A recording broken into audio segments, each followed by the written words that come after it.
ನಮ್ಮ A D G ಹೇಳಿದ್ದಾರೆ ಅವರಿಗೆ ಕನ್ವಿನ್ಸ್ ಮಾಡಿ ಅಂತ. ನಾನು ಕನ್ವಿನ್ಸು ಮಾಡಬೇಕು, but it should not violate the law also. ಅವ್ರಿಗೆ ಕರೆದ್ಬಿಟ್ಟು ನಾನು ಒಂದು ಮಾತು ಹೇಳಿದೆ, ನಿಮ್ಮ ಮಗಳು ಸೌಜನ್ಯ ಸತ್ತೋಗಿದ್ದಾಳೆ, ರೇಪ್ ಆಗಿದೆ, ಇಸ್ ಎಲ್ಲ ಎವ್ರಿಥಿಂಗ್ ಇಸ್ ಓಕೆ.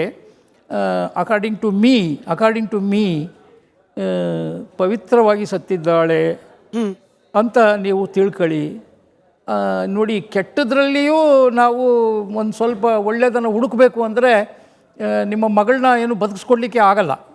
ನಾವು CID CBI ನೋ ಬಡಿ ಈವನ್ ಯಾರು ಬಂದ್ರೂ ಆಗಲ್ಲ.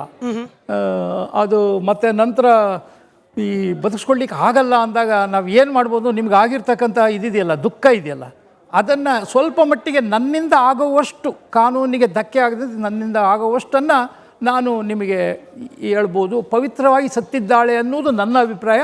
ಅದನ್ನು ಮನಸ್ಸಲ್ಲಿ ಇಟ್ಕೊಳ್ಳಿ.